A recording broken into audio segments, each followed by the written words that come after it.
말씀 에스겔 말씀인데요. 예전에 영화 배우 가운데 황정민이라는 분이 계시죠. 요즘도 활동하고 계신데 이 황정민이 영화 대사로 히트친 말이 하나 있습니다. 뭐냐면 내가 돈이 없지 가오가 없냐. 이 말 많이 들어보셨죠? 네. 당시에 이 말이 참 많이 회자됐던 것 같아요. 지금도 종종 사용하고 있고, 우리 영화 베테랑에서 황정민이 맡은 역할이 경찰인데 내가 지위가 높은 경찰도 아니고 뭐 경력이나 능력이 뛰어난 사람, 그런 훌륭한 경찰도 아니지만 그래도 명색이 경찰인데 경찰이 돈 몇 푼 때문에 불의를 눈 감을 수 없다며 외친 말입니다. 여기서 이제 가오란 말이 나오는데, 이 가오란 말은 사실은 이제 속어죠, 속어. 네, 잘 안 쓰는 말입니다. 속어인데 외형적인 폼이나 품격을 얘기하는 말입니다. 그러니까 경찰이 가오가 있다는 얘기는 경찰로서의 어떤 격이 있다는 말일 것이죠. 네. 경찰은 법을 잘 지키도록 감시하고 죄를 짓지 말도록 훈시하는 것이 경찰의 본연의 모습입니다. 그런데 오히려 경찰이 돈을 받고 죄를 눈감아 주는 것은 경찰의 이름에 먹칠을 하는, 그런 경찰의 품격을 떨어뜨리는 그런 것이죠. 이것을 오락 영화에서 이렇게 속어로 가오가 떨어진다 이렇게 표현한 것입니다. 사실 경찰이 불의와 죄에 눈 감는다는 것은 있을 수가 없는 일입니다. 한마디로 사실은 이것은 당연한 것입니다. 이 불의에 눈 감지 않아야 되고 죄를 방관하지 않는 것은 당연한 것이란 말입니다.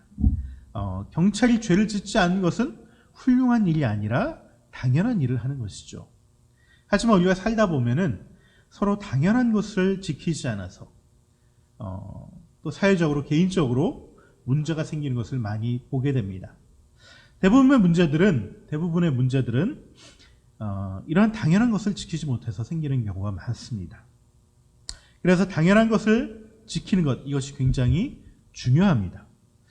당연한 것을 하지 못하면 어떻게 됩니까?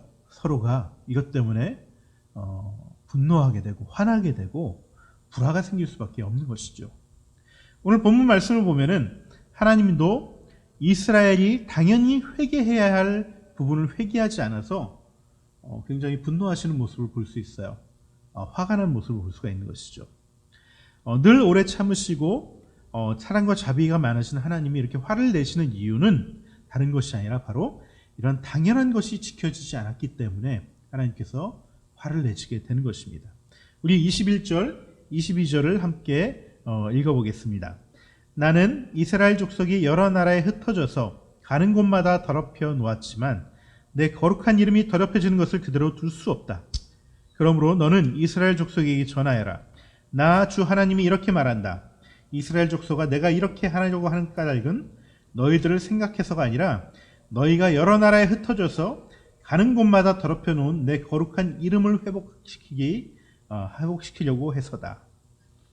여러분, 하나님은요, 하나님의 백성인 이스라엘이 선한 삶을 통해서 하나님께 영광을 돌리고 하나님을 찬양하도록, 그렇게 하려고 사실은 이집트에서 노예 살았던 이스라엘을 택하시고 구원해 내신 겁니다.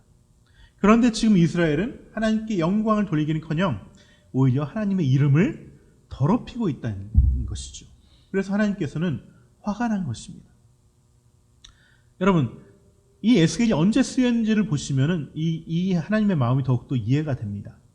에스겔은 이스라엘이 하나님을 떠나고 우상 숭배하고 힘 있는 사람들이 힘 없는 사람들을 괴롭히고 온갖 악이 너무나 온갖 악이 다 창궐을 해서 결국은 이스라엘이 망하게 될 그때쯤 에스겔이 태어납니다.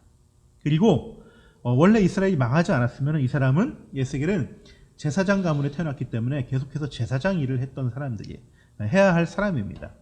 그런데 나라가 망해서 나이 30에 포로가 돼서 바벨론에 끌려가게 된 것이죠. 그리고 거기서 제사장이 아니라 이제는 선지자가 되어서 하나님의 메시지를 계속해서 포로로 끌려간 이스라엘 사람들에게 전해왔었어요. 그 주된 메시지는 뭐냐면 악에서 돌이키고 하나님께 다시 돌아오라는 메시지였습니다. 이 메시지를 수없이 전했지만은 포로로 끌려온 이스라엘은 어느 누구도 이 에스겔의 말에 귀를 기울이는 사람이 한 명도 없었습니다.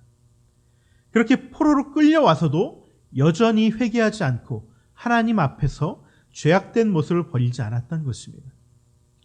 지금 이 이스라엘 상황은 회개하고 반성문 쓰고 두 손 들고 서서 벌 쓰고 자중해도 될까 말까 하는 상황인데, 포로로 끌려와서도 그 안에서 또 악을 행하고 그곳에서 우상 숭배를 하고 서로가 서로를 괴롭히는 이런 악한 모습을 버리지 않았던 것입니다. 예전에 이런 말이 있죠. 집에서 깬 바가지가 밖에서도 샌다. 집에서 깨진 바가지가 밖에서도 깨진다. 이런 말이 있습니다. 딱 이스라엘이 그 짝입니다. 나라가 망했는데도 그들은 회개할 생각을 하지 않고 거기서도 죄를 지어서 하나님의 이름에 먹칠을 하고 있었던 것입니다. 한마디로 하나님의 가호를 무너뜨리는 그런 일들을 하고 있었어요. 그러니 하나님이 분노하시고 화가 나신 것입니다. 그런데요, 오늘 하나님의 말씀을 보시면은 이 분노하시는 방법이 굉장히 독특하십니다. 네. 보통 우리 같으면 어떻게 합니까? 만약에 내 이름을 훼손을 명예가 훼손당했다거나 내 이름에 먹칠을 당하면은 그 먹칠한 사람을 찾아가서 고소를 한다던가 따진다던가 어떤 수단을 동원해서라도 그 입을 막으려고 할 것입니다. 만약에 가족이 내 얼굴에 먹칠을 하면 어떻게 합니까? 그런 경우도 종종 있죠. 가족이 어떻게 나를 부끄럽게 하는 경우가 있습니다. 예전에는 이런 경우가 어떻게 했냐면은 자식이 부모의 얼굴에 먹칠을 하면은 자식을 집 밖에 못 나가게 하죠. 가둬가지고 금종령을 내립니다. 아예 동네 사람들 창피하니까 밖에 못 나가게 하는 것이죠. 그러면서 남 창피해서 못 살겠다고 난리 나기도 하고, 어떤 경우는 아예 이사를 가는 경우도 있습니다. 네. 사실 이렇게 당연하지 못한 자기가 생각하기에 당연하지 못하기 때문에 부끄러운 일이겠죠. 이런 것을 보면은 우리는 힘으로 막던가 아예 가두던가 숨기던가 외면해 버립니다. 이렇게 하는 것이 이런 것들, 당연한 것에 대해서 우리들이 처하는 방식이죠. 그런데 하나님은 그런 이스라엘에 대한 분노를 우리와 같은 방법으로 화를 내시지 않습니다. 23절, 24절을 같이 한번 읽어보도록 하겠습니다. 너희가 여러 나라에 흩어져 살면서 내 이름을 더럽혀 놓았으므로 거기에서 더 더럽혀진 내 큰 이름을 내가 다시 거룩하게 하겠다. 이방 사람들이 지켜보는 앞에서 너희에게 내가 내 거룩함을 밝히 드러내면 그때야 비로소 그들도 내가 주인 줄을 알 것이다. 나 주 하나님의 말이다. 내가 너희를 이방 민족들 가운데서 데리고 나오며 그 여러 나라에서 너희를 모아다가 너희 나라로 데리고 들어가겠다. 여러분, 하나님은 자기 이름이 더럽혀져서 한마디로 하나님의 가호가 떨어졌는데 그 가호를 다시 살리는 방법으로 우리를 회복시켜 주시겠다고 말씀하신 것입니다. 그것도 다시 이전처럼 다시 돌아가게 하고 많은 은혜를 베풀고 축복을 주셔서 우리를 거룩하게 하시겠다고 말씀하십니다.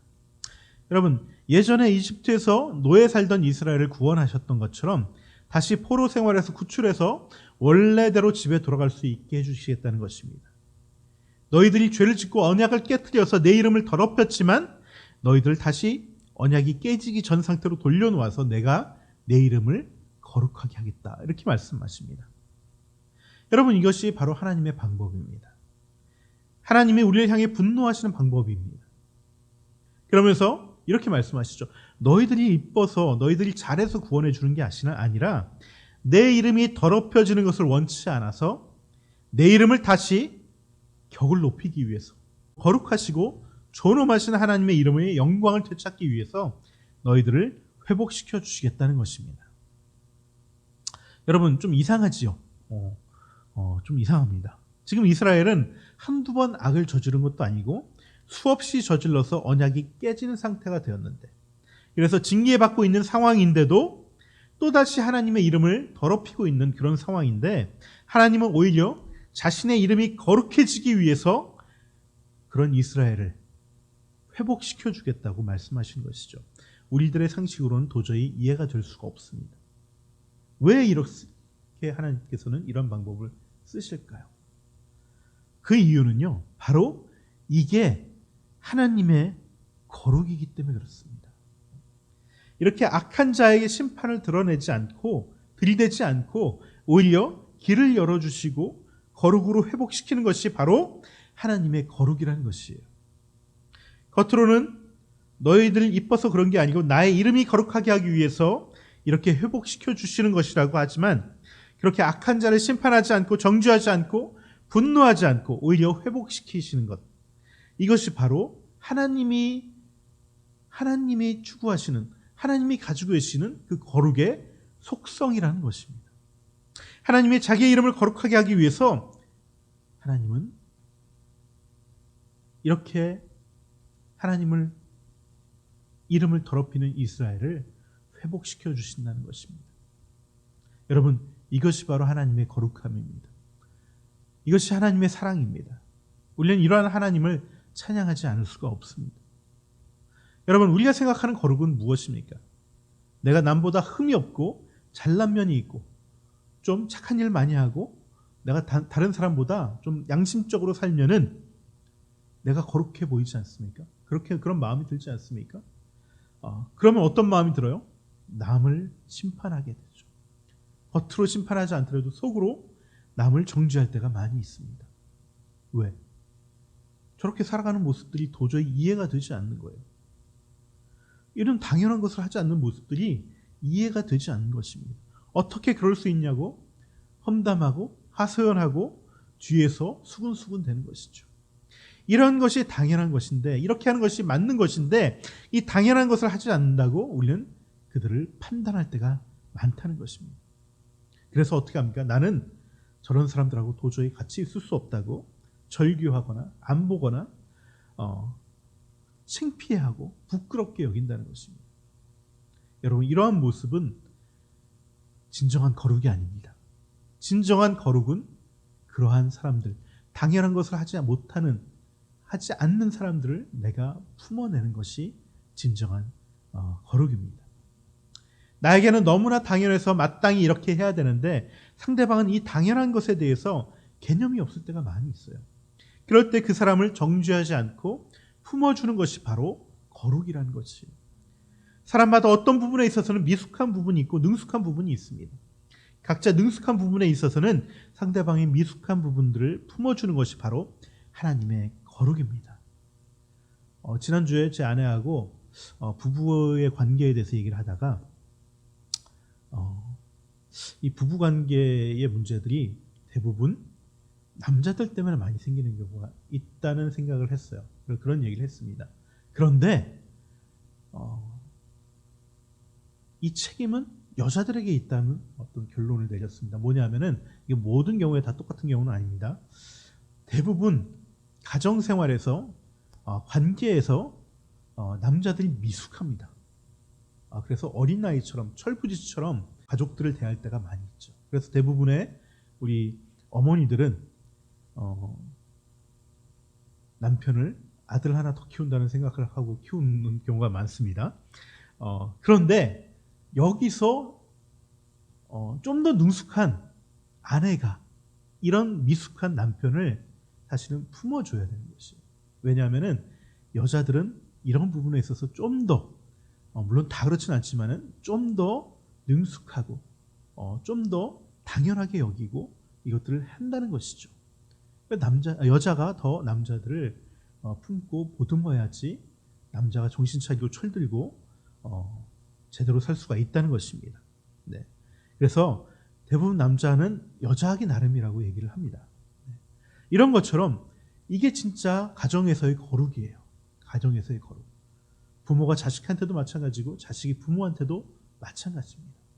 세대 차이가 나고 바라보는 생각이 틀리고 가치관이 틀리기 때문에 부모와 자식 간에도 갈등이 굉장히 많은데 그럴 때일수록 내가 좀 더 아는 부분, 내가 좀 더 깨우친 부분 때문에 오히려 부모를 품어줘야 되고 오히려 자식을 품어줘야 된다는 것입니다. 그런데요, 하나님의 거룩은 이런 것을 품어주는데 여기서만 그치는 것이 아닙니다. 하나님의 거룩은 여기서 한 걸음 더 나아갑니다. 그저 더러운 부분을 씻겨주고 원래 땅으로 돌아오도록 회복시켜주는 것으로 끝나는 게 아니고, 그냥 용서해주는 걸로 끝나는 게 아니고, 그냥 눈 감아주는 것으로 끝나는 것이 아니라 다시금 거룩한 삶을 살아갈 수 있도록 우리를 새롭게 변화시켜 주시는 그런 거룩이 있다는 것입니다. 우리 26절, 27절을 같이 한번 읽어보겠습니다. 너희에게 새로운 마음을 주고 너희 속에 새로운 영을 넣어주며 너희 몸에서 돌같이 굳은 마음을 없애고 살갗처럼 부드러운 마음을 주며 너희 속에 내 영을 두어 너희가 나의 모든 율례대로 행동하게 하겠다. 그러면 너희가 내 모든 규례를 지키고 실천할 것이다. 여러분, 하나님은 완악한 이스라엘의 죄를 씻겨서 없던 일로 해주시고 그냥 품기만 하시는 것이 아니라 이스라엘의 마음을 새롭게 바꿔주시고 새 영을 넣어주시고 완악해서 이미 굳어버리는 그 마음을 부드럽게 바꿔줘서 마침내 하나님이 정하신 그 뜻대로 정하신 이 거룩한 율법대로 실천할 수 있게 해주시겠다는 것입니다. 여러분, 이 말씀을 우리가 믿음으로 받아야 됩니다. 여러분, 하나님의 거룩에는 변화의 능력이 있습니다. 너 왜 당연한 것도 못하니? 라고 질책하시고 정죄하고 꼴도 보기 싫으니 아예 끊어버리시겠다는 것도 아니고 그냥 무조건 용서해 주겠다는 것도 아니고 악의 근원지인 이스라엘 안으로 들어가서 그 사람들의 마음을 만져주고 그 악한 마음을 고쳐주고 동기를 불어넣어 주셔서 그 악함에서 돌아설 수 있도록 해주시겠다는 것입니다. 여러분, 지금 부활절 기간인데 예수님께서는 하나님이시지만은 인간의 몸을 입고 이 땅 가운데 오셨어요. 그래서 이것을 우리가 성육신이라고 얘기합니다. 거룩하신 하나님의 영이 인간의 육신의 몸 가운데 들어와서 이것을 성육신이라고 얘기를 합니다. 이 성육신은 우리의 입장에서 보면 굉장히 놀라운 일이죠. 굉장히 대단한 일입니다. 그러면서 우리는 예수님을 찬탄할 때가 많이 있습니다. 찬양할 때가 많이 있습니다. 그냥 인간이 아니라 하나님이 인간이 되셨으니까 기적도 베풀 정도 능력도 있으시고 지혜도 뛰어나시고 귀신이 쩔쩔맬 정도로 권위도 있으시니 정말 대단하다고 여길 수 있습니다. 놀랍다라고 경이롭다라고 우리는 그 앞에 경배할 수 있습니다. 하지만 막상 예수님 입장에서 하나님의 입장에서는 이 성육신이 굉장히 불편한 것입니다. 하지 않아도 될 것들을 해야 해요.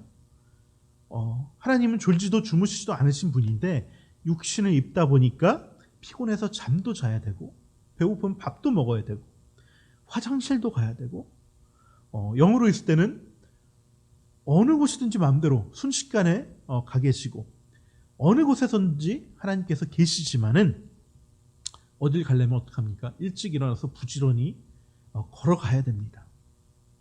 굉장히 고단한 삶을 살아야 되는 것이죠. 그러니 얼마나 불편하시겠어요.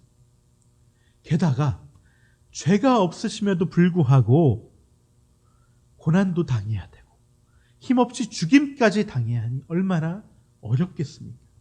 하나님의 입장에서는 이 성육신은 그 자체가 고난이고 고통이고 너무나 불편하고 심지어 그 더러움 때문에 불쾌하기도 한 것입니다. 여러분, 이렇게 세상에 오시는 것 이 자체가, 이 성육신 하시는 것 이 자체가 고통인데 이제는 아예 우리들 안으로 들어오시겠다는 것입니다. 우리의 완악하고 죄성으로 가득한 우리 마음에 그 각각의 마음속으로 하나님의 영이 우리들의 영혼 곁으로 오시겠다는 것입니다. 오늘 본문에 하나님께서 새 영을 우리 가운데 넣어주시겠다고 하시는데 그 새 영이 바로 성령님이십니다. 그리고 이 성령님을 다른 말로 말하면 부활하신 예수의 영이라고 말합니다.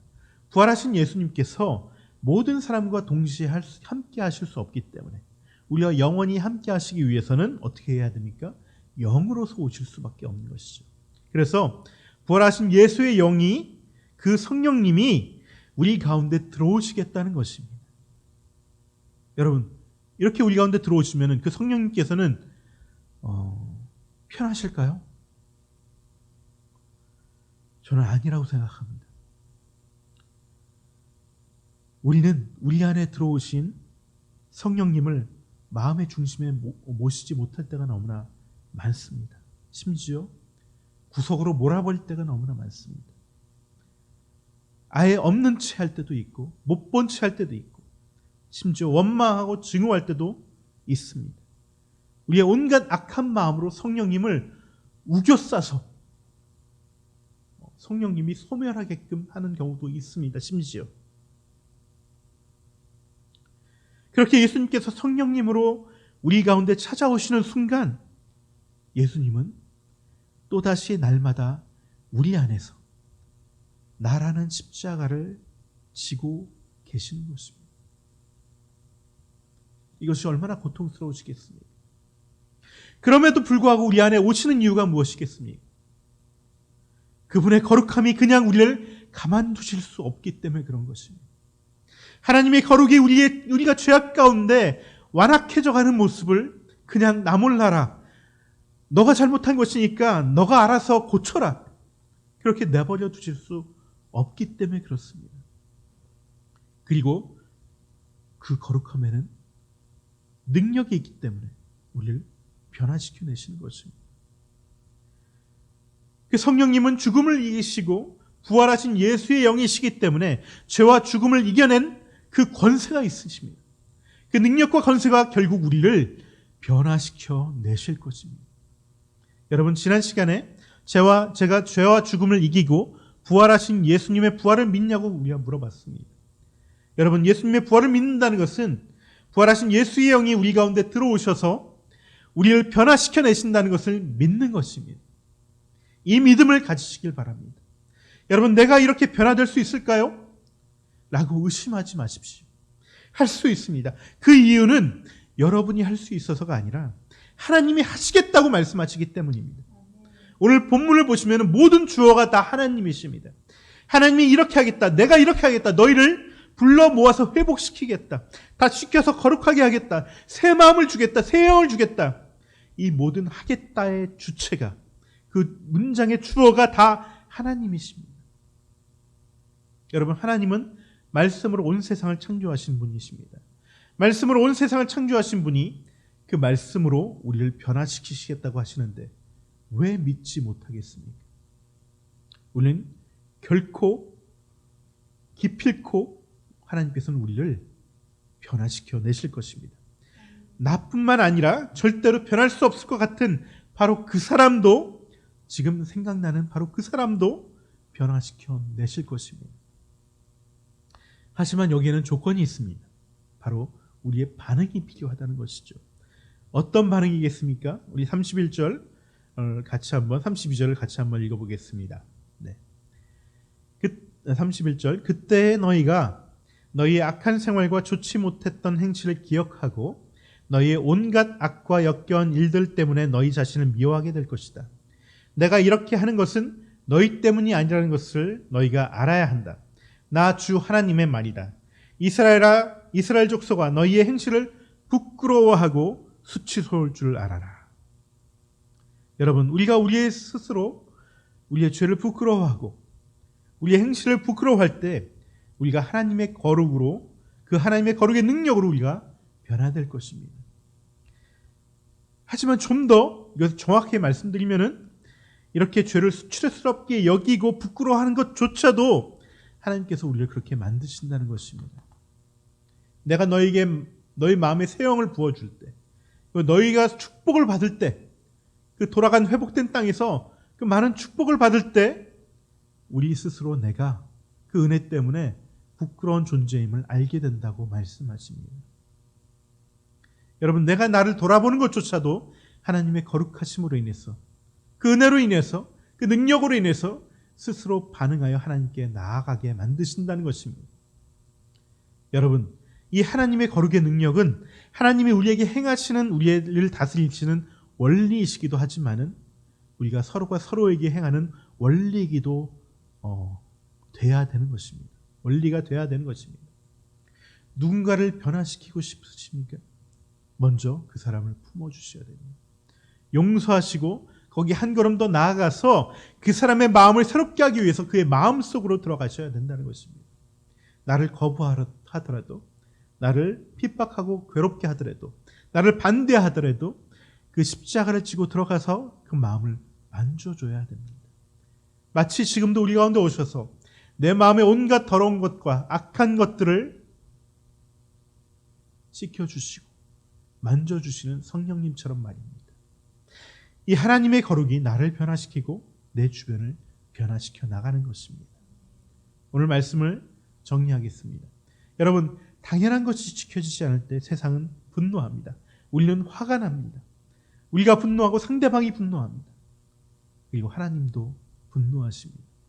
하지만 하나님의 분노는 거룩한 분노이십니다.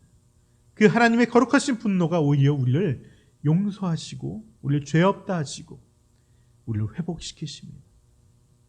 그리고 그 거룩한 분노에는, 그 거룩에는 능력이 있어서 하나님 자신의 거룩을 위해서, 하나님 자신의 이름을 위해서 우리를 거룩하게 변화시켜 내십니다.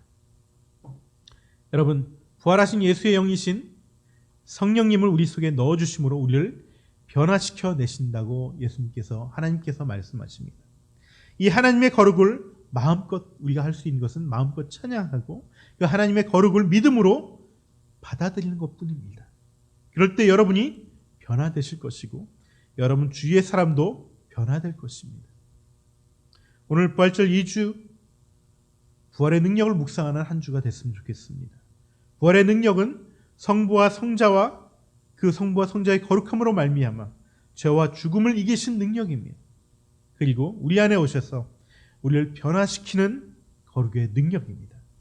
이 능력에 휩싸여서 그 능력을 찬양하면서 그 능력을 누리면서 살아가는 한 주가 되기를 주님의 이름으로 축원합니다. 같이 기도하시겠습니다.